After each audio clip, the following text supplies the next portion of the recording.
Senator Cruz? Yes. Welcome. Proceed.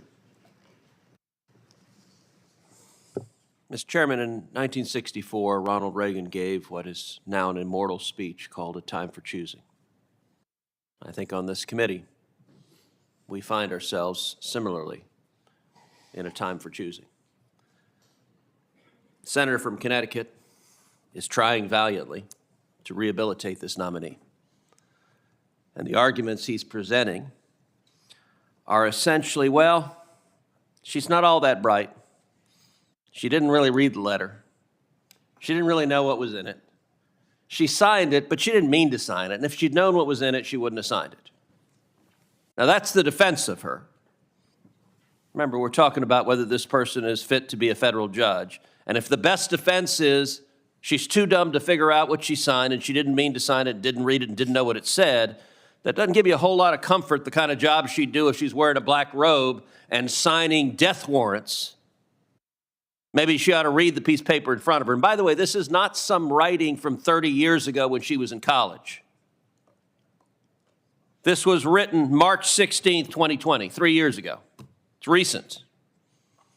I don't believe it's an accident that she didn't turn it over. She knew damn well this is a radical document. And look, the notion that she did not understand what it meant, I'm holding it in my hand. Let me read you. I'm just going to read you from the very beginning, because let's see if it's subtle.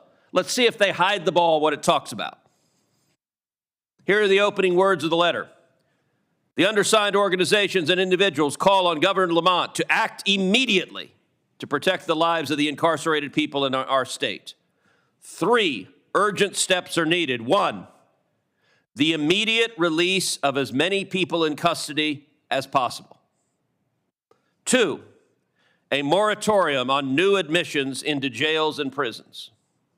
And 3, evidence-based, humane, and rights-affirming measures to protect the health and well-being of the individuals who will stay behind walls. That's the opening paragraph. It ain't subtle. To my friend from Connecticut, if she's not bright enough to figure out this letter is saying, let the criminals go, when it says in the opening paragraph, we demand right now you let the criminals go, then she needs to go back to remedial English in 5th grade and not become a federal judge. By the way, the letter goes on and on and on. You go into the body of the letter. We call on Governor Lamont in the state of Connecticut to, 1, immediately release, to the maximum extent possible, people incarcerated pre-trial and post-conviction. On pre-trial release, here's what it says.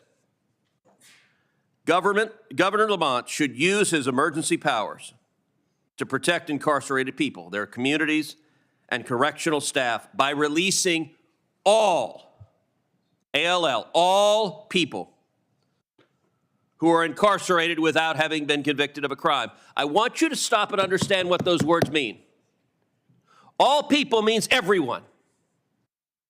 It means every murderer in the state of Texas. If you have a serial killer who has raped and murdered a dozen women on the highways of Connecticut and he's arrested, what did this woman call for? Let him go. If it's pre-conviction, let the serial killer go. If you have an aggravated rapist, if you have a child molester, there's no conditionality about, well, only nonviolent. No, it doesn't say nonviolent.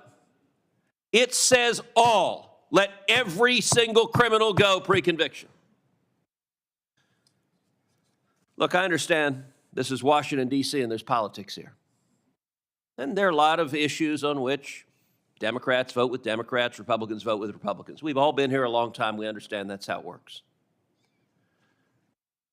But every person sitting at this dais was elected by the people of their states. And you were elected not to follow the instructions of Chuck Schumer, not to follow the instructions of Joe Biden. You were elected to represent the citizens of your own states. I've been to the states of every member of this committee.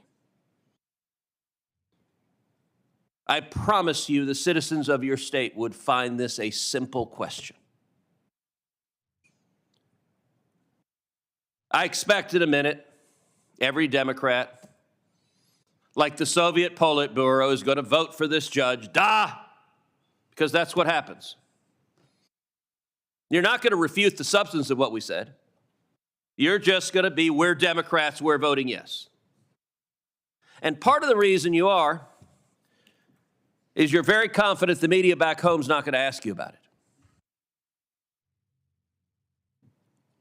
I would challenge the Democrat members of this committee. Go home and convene a town hall in your state.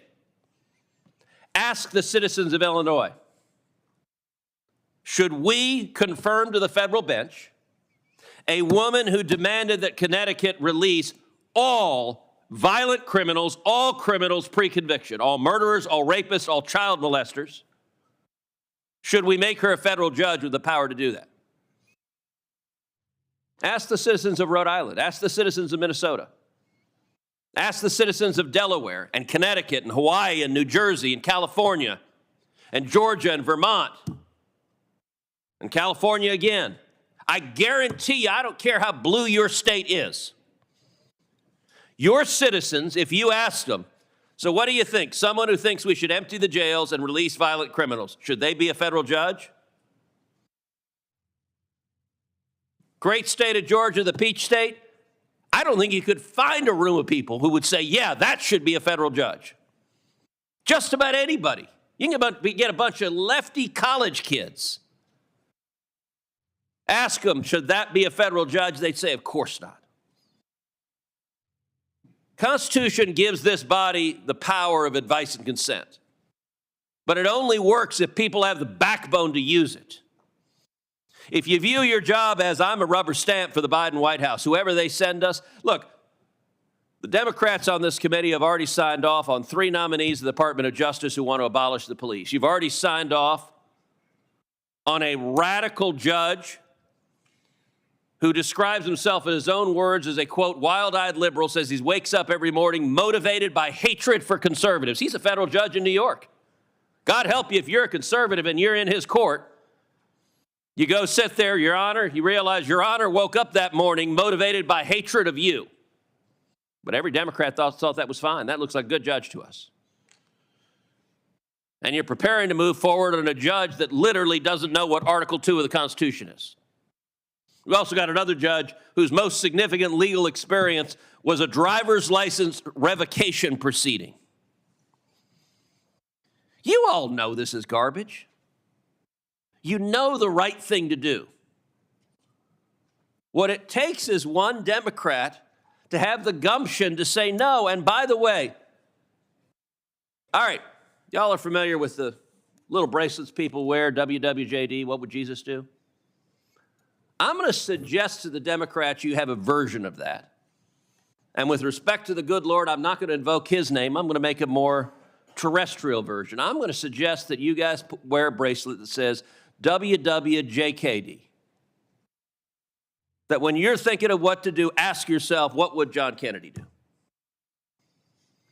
That's a really good test. What would John Kennedy do? And by the way, if these were Trump judges, heck, I'd be here with popcorn watching John Kennedy rip those Trump judges a new one. If they sent a judge that doesn't know what Article 2 is, that person's not becoming a judge.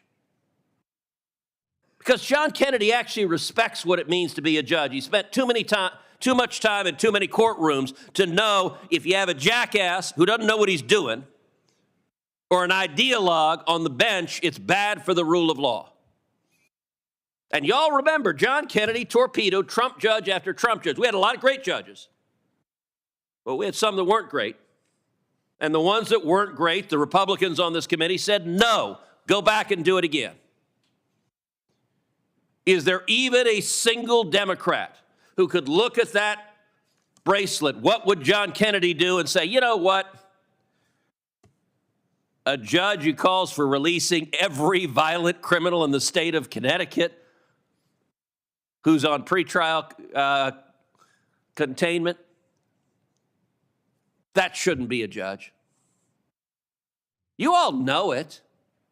The choice you're facing is, well, if I vote no, wow, the White House is going to be really mad. If I vote no, Chuck Schumer is going to be really mad. I'm supposed to follow the instructions of my party. You're United States senators, for Pete's sakes.